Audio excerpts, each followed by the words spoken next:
കേരളത്തിലെ CPM എന്നും കണ്ണൂരിനു ചുറ്റും വട്ടമിട്ട് പറക്കുകയായിരുന്നു. സംസ്ഥാന മുഖ്യമന്ത്രിയും CPM സംസ്ഥാന സെക്രട്ടറിയും മുഖ്യമന്ത്രിയുടെ പ്രൈവറ്റ് സെക്രട്ടറിമാർ അടക്കം എല്ലാവരും കണ്ണൂരിൽ നിന്നുള്ളവർ.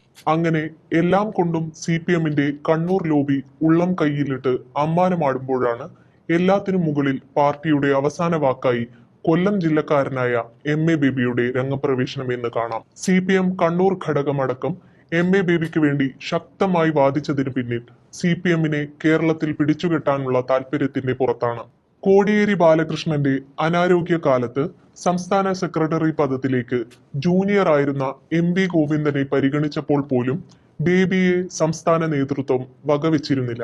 LDF കൺവീനർ ആയിരുന്ന വിജയരാഘവന് ആക്ടിംഗ് സെക്രട്ടറിയുടെ അധിക ചുമതല നൽകിയപ്പോഴും ബേബിയുടെ പേര് ചർച്ചയ്ക്ക് പോലും വയ്ക്കാതെ സംസ്ഥാന നേതൃത്വം അവഗണിച്ചു. അങ്ങനെ സംസ്ഥാന സെക്രട്ടറിയാകാൻ കഴിയാതെ പോയ അതേ ബേബിയാണ് ഇപ്പോൾ CPM ദേശീയ ജനറൽ സെക്രട്ടറി ആയിരിക്കുന്നത്. മധുരയിൽ കേരള ഘടകം പിന്തുണച്ചില്ലെങ്കിലും ബേബിയെ തലപ്പത്തേക്ക് എത്തിക്കാനുള്ള നീക്കം ദേശീയ നേതൃത്വം ആരംഭിച്ചിരുന്നതായാണ് വിവരം. യെച്ചൂരിയുടെ മരണത്തിനും സമ്മേളനത്തിനും ഇടയിലുള്ള ഇടവേളയിൽ ഇതു സംബന്ധിച്ച അനൌദ്യോഗിക ചർച്ചകളും നടന്നിരുന്നു. പിന്തുണച്ചില്ലെങ്കിലും ബദൽ നീക്കം കേരള ഘടകം പ്രതീക്ഷിച്ചിരുന്നു. മധുരയിൽ പാർട്ടി കോൺഗ്രസ് തുടങ്ങി രണ്ടാം ദിവസം രാത്രിയാണ് ബേബിയെ പിന്തുണയ്ക്കാൻ കേരള ഘടകം തീരുമാനിച്ചത്. പ്രകാശ് കാരാട്ടിന്റെയും വൃന്ദ കാരാട്ടിന്റെയും ഇടപെടലാണ് കണ്ണൂർ ലോബിയെ പിന്തിരിപ്പിച്ചത്. 2014 കൊല്ലം പാർലമെന്റ് തെരഞ്ഞെടുപ്പിലെ പരാജയത്തിനു പിന്നാലെയാണ് ബേബിയും സംസ്ഥാന നേതൃത്വവും തമ്മിലുള്ള ഭിന്നത വർദ്ധിച്ചത്.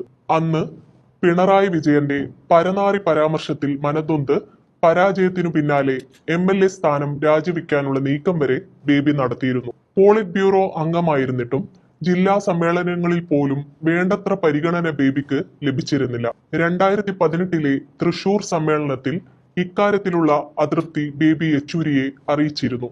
ബേബിയുടെ സ്വന്തം ജില്ലയായ കൊല്ലത്ത് പോലും അദ്ദേഹത്തിന് മതിയായ പരിഗണന പലപ്പോഴും ലഭിച്ചിരുന്നില്ല. ബേബിയെ മാറ്റി നിർത്തുന്നതിൽ വിയോജിപ്പുള്ളവർ ഏറെയുണ്ടായിരുന്നെങ്കിലും ഇക്കാര്യം പരസ്യമായി പ്രകടിപ്പിക്കാൻ പല നേതാക്കളും ഭയപ്പെട്ടിരുന്നു. VS അച്യുതാനന്ദൻ പൂർണ്ണമായും രാഷ്ട്രീയത്തിൽ നിന്ന് വിട്ടുനിന്നതിന് പിന്നാലെ CPMനുള്ളിൽ എതിരഭിപ്രായങ്ങളൊന്നും ഉയരാതിരിക്കാൻ കണ്ണൂർ ലോബിയുടെ കണ്ണ് എന്നും ബേബിക്കുമേൽ ഉണ്ടായിരുന്നു. മറ്റൊരു VS ഇനി പാർട്ടിക്കുള്ളിൽ വളർന്നു വരരുതെന്ന ചിന്തയാകാം ഇതിനു പിന്നിലെന്ന് സംശയിക്കുന്നവരുമുണ്ട്. 2018 ജില്ലാ സമ്മേളനങ്ങളുടെ ഭാഗമായി സംഘടിപ്പിച്ച സെമിനാറുകളിൽ മാത്രമാണ് ബേബിക്ക് അവസരം ലഭിച്ചത്. കൊല്ലത്തെ സമ്മേളനമെങ്കിലും ബേബിയെ കൊണ്ട് ഉദ്ഘാടനം ചെയ്യിക്കാമായിരുന്നു.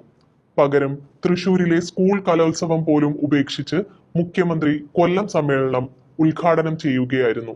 ലോക്സഭാ തിരഞ്ഞെടുപ്പിലെ MA ബേബിയുടെ തോൽവിയിലേക്ക് നയിച്ച കാര്യങ്ങൾ ഉൾപ്പെടെ ചർച്ചയാകാതിരിക്കാൻ ബോധപൂർവ ഇടപെടലുകൾ ഉണ്ടായതെന്നും പരസ്യമായ രഹസ്യമാണ്. എന്തായാലും രാജ്യത്തെ പാർട്ടിക്കുമേൽ വളരുന്ന കേരളത്തിലെ CPM നേതൃത്വത്തോടുള്ള ബേബിയുടെ സമീപനം എന്താകുമെന്നും അറിയാനുള്ള ആകാംക്ഷയാണ് ഇനി ബാക്കിയാകുന്നത്.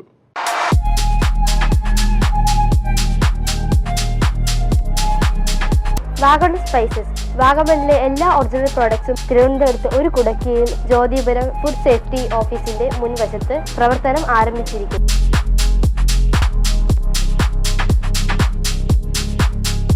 കശുവണ്ടി, കുരുമുളക്, ഗ്രാമ്പു, ഏലക്ക, പട്ട, കാഷ്യൂനട്ട്, നട്ട്സ്, ആൽമണ്ട് എന്നിവയെല്ലാം ഇവിടെ ലഭ്യമാണ്.